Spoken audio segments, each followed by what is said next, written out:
इसलिए अब ट्रंप किसी भी तरह ईरान के साथ डील करके युद्ध से निकलना चाहते हैं। आप देखिए, ट्रंप ने कहा है कि ईरान के साथ डील बस होने ही वाली, ईरान से बातचीत आखिरी पड़ाव पर, हमारी शर्तें मानने को ईरान तैयार हो गया है, बहुत जल्दी युद्ध खत्म हो सकता है। यानी ट्रंप के मुताबिक ईरान के साथ समझौता किसी भी समय हो सकता है, जो पूरी दुनिया के लिए राहत की खबर है। ट्रंप ने यह भी कहा है कि अगर इस्लामाबाद में डील साइन होती है तो वो पाकिस्तान जा सकते हैं। ईरान के साथ ट्रंप की डील होने से पहले एक बड़ी खबर आ गई। स्ट्रेट ऑफ हॉर्मुज, जिसे ईरान ने बंद करके रखा हुआ था और जिस पर अमेरिका ने ब्लॉकेड लगा रखा था, उससे जुड़ी बड़ी अपडेट और खबर आई। ईरान ने हॉर्मुज को पूरी तरीके से खोल दिया है, पूरी तरीके से, बिना रोक टोक जहाज हॉर्मुज से जा सकेंगे। हॉर्मुज पार करने में कोई रुकावट नहीं होगी। 49 दिन बाद हॉर्मुज खुलने के बाद दुनिया ने राहत की भी सांस ली है। स्ट्रेट ऑफ हॉर्मुज खुलने के साथ ही तेल और गैस की कीमतों में बड़ी गिरावट भी आई है। अब देखिए, कच्चे तेल की कीमतों में 10% की गिरावट आई है, गैस की कीमत में 9% की गिरावट आई है, ब्रेंट क्रूड की कीमत $89 प्रति बैरल पर आ गई है, WTI क्रूड की कीमत $83 प्रति बैरल हो गई है। हॉर्मुज का खुलना ग्लोबल एनर्जी सिक्योरिटी के लिए बहुत जरूरी था। अब तेल और गैस की सप्लाई फिर से नॉर्मल हो जाएगी। दुनिया भर में पेट्रोल, डीजल और गैस की कीमतों में भी कमी आने की उम्मीद है। ट्रंप ने भी हॉर्मुज खुलने का स्वागत किया, लेकिन यह भी कहा है कि जब तक ईरान से समझौता नहीं हो जाता है और युद्ध रुक नहीं जाता है, हॉर्मुज पर अमेरिकी ब्लॉकेड जारी रहेगा। अब हॉर्मुज का खुलना संकेत है कि अमेरिका और ईरान में डील होने वाली है। अगर ईरान और अमेरिका में समझौता हो जाता है और युद्ध खत्म हो जाता है तो यह पूरी दुनिया के लिए बहुत बड़ी खबर हो, क्योंकि युद्ध की वजह से कई देश प्रभावित हो रहे हैं, इकोनॉमी पर इंपैक्ट पड़ रहा है। ईरान के साथ अमेरिका का समझौता होने के संकेत तो पहले से ही मिलने लगे थे, जब ट्रंप की भाषा बदल गई थी। आपको ईरान अमेरिका डील से जुड़े 5 संकेत बताता हूं। पहला संकेत तो यही है कि ट्रंप पिछले कुछ दिनों से लगातार शांति और बातचीत का जिक्र है। ट्रंप ने कहा भी था कि सीज फायर बढ़ाने की जरूरत नहीं पड़ेगी क्योंकि ईरान समझौता करना चाहता है। दूसरा संकेत यह है कि इजराइल और लेबनान में सीज फायर हो गया है। ईरान लगातार इसकी डिमांड कर रहा था, अब सीज फायर होने के बाद ईरान अमेरिका समझौते की उम्मीद बढ़ गई। तीसरा संकेत यह कि न्यूक्लियर मुद्दे पर सहमति बन गई है। ट्रंप दावा कर रहे हैं कि ईरान अपना न्यूक्लियर डस्ट अमेरिका को देने को तैयार हो गया। चौथा संकेत यह है कि ट्रंप खुद पाकिस्तान जाने की बात कर रहे हैं। अगर डील होने की संभावना नहीं होती तो ट्रंप पाकिस्तान जाने की बात नहीं कर। पांचवा संकेत यह कि अमेरिका ईरान के बीच बैकडोर से सारी बातचीत हो चुकी है। आने वाली बैठक में दोनों देशों में समझौता संभव है। और शायद यही वजह है कि ट्रंप अब ईरान पर प्यार भी लुटा रहे हैं। जिस ईरान की सभ्यता खत्म करने की धमकी दे रहे थे, उसी ईरान के लिए ट्रंप कह रहे हैं कि हमारे रिश्ते बहुत अच्छे हो गए। ईरान के साथ अमेरिका की डील लगभग होने वाली है। अब तो ईरान ने हॉर्मुज भी खोल दिया है और सारे संकेत यही कह रहे हैं कि डील लगभग होने ही वाली। आप ये तस्वीरें देखिए, ईरान के राष्ट्रपति खुलेआम बेखौफ होकर साइकिल चलाते दिखाई दे रहे। ईरान के राष्ट्रपति पेजेश्कियान के साथ कई और मंत्री अधिकारी भी हैं। ईरान के राष्ट्रपति ने इस्फान शहर में साइकिलिंग की, साइकिल चलाई इन्होंने, जहां अमेरिका का दावा है कि ईरान की न्यूक्लियर साइट है। अब आपको बताते हैं कि ईरान के साथ अमेरिका की संभावित डील के पीछे की असली कहानी है क्या, क्योंकि सभी को इस बात की हैरानी है कि अचानक से पाकिस्तान के लिए ट्रंप का प्यार क्यों उमड़ पड़ा। लोग भी हैरान हैं कि जिस पाकिस्तान की इमेज कर्जा मांगने वाले देश की है, वो अमेरिका ईरान में सीज फायर के लिए मध्यस्थता कैसे कर सकता है और कैसे कर रहा है। तो इसका खुलासा ट्रंप के बेहद करीबी अमेरिकी सीनेटर ने कर दिया है। रिपब्लिकन पार्टी के सीनेटर लिंडसे ग्राहम ने सनसनीखेज अंदाज में दावा किया है। ईरान के साथ नेगोशिएशन खुद ट्रंप कर रहे हैं, यह उन्होंने कहा है। उन्होंने कहा है कि ट्रंप फोन पर ईरान के नेताओं से बात करते हैं, फोन पर ही चिल्ला चिल्ला कर धमकी भी देते हैं। डील नहीं करने पर अंजाम भुगतने की धमकी दी जाती है। चिल्लाते चिल्लाते ट्रंप का गला बैठ जाता है कई बार, पाकिस्तान सिर्फ मैसेज पहुंचाने के लिए।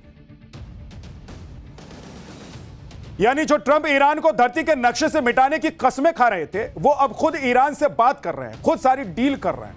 ईरान युद्ध में ट्रंप को जो झटका लगा है वो फजीहत हुई है। उसके बाद ट्रंप युद्ध से निकलना चाहते हैं और इसीलिए ट्रंप खुद ही ईरान के नेताओं से फोन पर बात कर रहे हैं। लेकिन दुनिया को दिखाई दे रहा है कि ईरान डील करने को बेताब है और अमेरिका और ट्रंप दिखा रहे हैं और पाकिस्तान को इस काम में लगा दिया गया है कि वो ट्रंप का मैसेज पहुंचाते रहे। सुनिए सीनेटर लिंडसे ग्राहम को, जिन्होंने ये बड़ा खुलासा किया, सनसनीखेज खुलासा किया।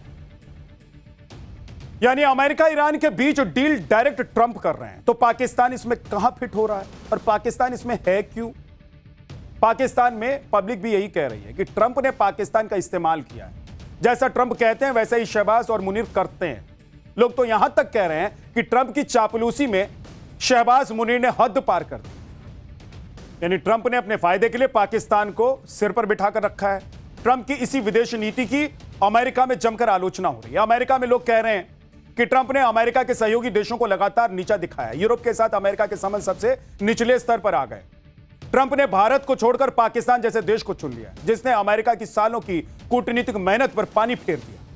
यानी ट्रंप ने कई अमेरिकी राष्ट्रपतियों की मेहनत अपनी सनक में बर्बाद कर दी। सुनिए, जापान में अमेरिका के राजदूत रहे इमैनुअल ने कैसे ट्रंप की विदेश नीति की धज्जियां उड़ा दी। ट्रंप को हर चीज का क्रेडिट चाहिए। ईरान पर हमला किया तो मैंने किया, ईरान से डील होगी तो मेरी वजह से होगी, दुनिया भर के युद्ध में मैं कूदा तो युद्ध रुकवा दिया, मुझे नोबेल मिलना चाहिए। इसी चक्कर में ट्रंप ने अपने सहयोगियों से संबंध खराब कर दिया। और इसी कड़ी में सबसे नया नाम इजराइल का है। ट्रंप ने इजराइल और लेबनान के सीज फायर का ऐलान किया, लेकिन अब इसी से इजराइल के नाराज होने की भी खबर है। ट्रंप ने बिना इजराइल से पूछे ही सीज फायर का ऐलान कर दिया। ट्रंप ने यह भी कहा कि वो दुनिया भर में युद्ध रुकवा रहे हैं। ट्रंप के ऐलान से इजराइल में नेता और जनता भड़क गए। इजराइल के चैनल 12 के सर्वे के मुताबिक 80% लोग इसके खिलाफ। अमेरिका के दबाव में लिया गया फैसला बताया जा रहा है इसे। विरोध के बाद नेतन्याहू ने कहा है कि वो तय करेंगे कि कब क्या करना है। यानी ट्रंप के फैसले से इजराइल भी खुश नहीं है, जो अमेरिका के साथ मिलकर ईरान पर हमले कर रहा है। लेकिन ट्रंप के बड़बोलेपन की वजह से अब इजराइल भी खुश नहीं है।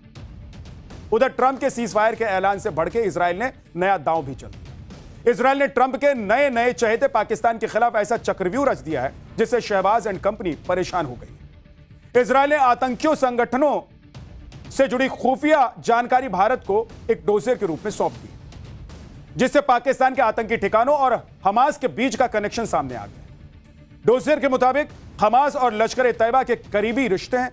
दोनों की समान विचारधारा और ऑपरेशनल तरीके हैं। लश्कर और हमास के लीडर्स की बैठक होती रहती है। हमास के लड़ाकों की ट्रेनिंग पाकिस्तान में होती है। हमास के लड़ाकों को लश्कर फंडिंग भी करता है। लश्कर और हमास ग्लोबल नेटवर्क बना रहे हैं जिससे दुनिया भर में आतंक फैलाया जा सके। यानी कि इजराइल ने बता दिया है कि गाजा से लेकर पाकिस्तान तक आतंक के तार जुड़े हुए हैं और यह भारत के लिए खतरा हो सकता है। इजराइल ने पाकिस्तान के आतंकी संगठनों का कनेक्शन हमास के साथ बताया और इसका डोजियर भी भारत को दिया। यह कोई छोटी घटना नहीं है, यह छोटी बात नहीं है, क्योंकि इजराइल अपने दुश्मनों को माफ नहीं करता है, साफ करने में यकीन रखता है। अगर यह साबित हो जाता है कि हमास को पाकिस्तान से मदद मिल रही है, ट्रेनिंग और फंडिंग हो रही है, तो शहबाज और मुनीर की टेंशन बढ़ जाएगी। क्योंकि एक्सपर्ट्स के मुताबिक पाकिस्तान के खिलाफ इजराइल ऑपरेशन का माहौल बना सकता है। पाकिस्तान के आतंकी ठिकानों पर निशाना बना सकता है इजराइल। पाकिस्तान पर ऑपरेशन सिंदूर जैसे एक्शन हो सकते हैं। हालांकि अभी यह सब संभावनाएं हैं, लेकिन इजराइल का जो ट्रैक रिकॉर्ड है उसे देखते हुए कहा जा रहा है कि पाकिस्तान की मुश्किलें बढ़ने वाली हैं, पाकिस्तान के लिए मुसीबत आने वाली है। भारत के हाथों ऑपरेशन सिंदूर में पिटने के बाद पाकिस्तान उबर नहीं पा रहा है। किसी तरह ट्रंप की चापलूसी करके पाकिस्तान काम चला रहा है। लेकिन अगर इजराइल ने कुछ करने का ठान लिया तो शायद ट्रंप भी इजराइल को नहीं रोके, जैसा लेबनान में इस वक्त दिखाई दे रहा है कि चाहकर भी ट्रंप इजराइल को रोक नहीं पा रहे। कुल मिलाकर शहबाज और मुनीर को इजराइल ने नई टेंशन दे दी और भारत तो पहले से ही तैयार बैठा है। ऑपरेशन सिंदूर कभी भी फिर से शुरू हो सकता है, ये भारत ने कह रखा है। पाठशाला में अब अगली क्लास। टोपी, नमाज, हिंदू देवताओं का अपमान, नासिक टीसीएस धर्मांतरण केस में पीड़िता का वो खुलासा सुनकर रोंगटे खड़े हो जाए। हिंदुओं का धर्म परिवर्तन करा देने वाला ऐसा कॉर्पोरेट गैंग जो पकड़ाया तो बड़ा पर्दा उठ गया। महाराष्ट्र के नासिक में टीसीएस के दफ्तर में कथित धर्मांतरण और यौन शोषण के मामले ने पूरे देश को हिलाकर रखा हुआ है। जब से इस मामले का खुलासा हुआ है तब से जांच में सन्न कर देने वाले खुलासे हुए। 7 आरोपी गिरफ्तार किए जा चुके हैं, लेकिन इस नासिक टीसीएस कांड की मास्टरमाइंड मानी जा रही निदा खान अब तक पुलिस की गिरफ्त में नहीं आ पाई। शुरुआती जांच के बाद एसआईटी ने निदा खान को नासिक के कॉर्पोरेट गैंग का मास्टरमाइंड माना। इस सब के बीच पहली बार एक पीड़ित का लिखित बयान भी सामने आया, जिसमें नासिक के कथित कॉर्पोरेट गैंग के सारे धागे खुल गए। नासिक कांड से जुड़ा एक 2 साल पुराना वीडियो भी सामने आया और इस वीडियो में वही होता दिखाई दे रहा है जिसका आरोप एक पीड़ित ने लगाया है। जैसे जैसे नासिक कांड की जांच आगे बढ़ रही है, आरोपियों की तरफ से विक्टिम कार्ड का नैरेटिव भी शुरू हो चुका है। पूरे मामले को साजिश बताया जा रहा है। लेकिन महाराष्ट्र के सीएम देवेंद्र फडणवीस ने ऐलान कर दिया है, कौन सच्चा कौन झूठा इसका खुलासा जांच एजेंसियां कर ही रहेंगी। आज पाठशाला में पूरे देश को हिला देने वाले नासिक कांड का एक एक अपडेट आपको बताने वाला हूं। लेकिन पहले इस मामले पर मचे घमासान की एक झलक आप देखिए।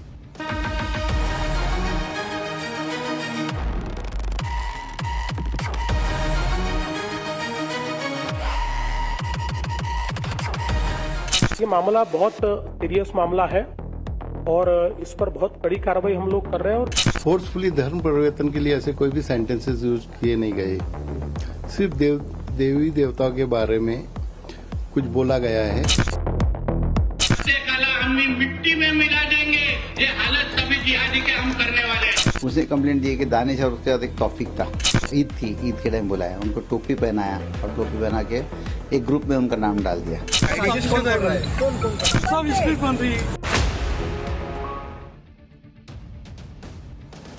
सबसे पहले नासिक टीसीएस कांड में हुए सबसे बड़े खुलासे की बात।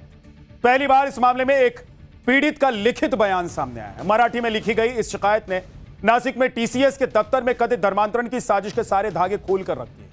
शिकायत में पीड़ित ने दावा किया है कि उसने साल 2022 में टीसीएस कंपनी ज्वाइन की। ज्वाइनिंग के साथ ही उस पर कई तरीके से दबाव बनाना शुरू कर दिया गया, जिसमें जरूरत से ज्यादा काम, हिंदू देवी देवताओं का अपमान, जबरदस्ती नॉनवेज खिलाना और विरोध करने पर परेशान करना, ये सब बातें शामिल।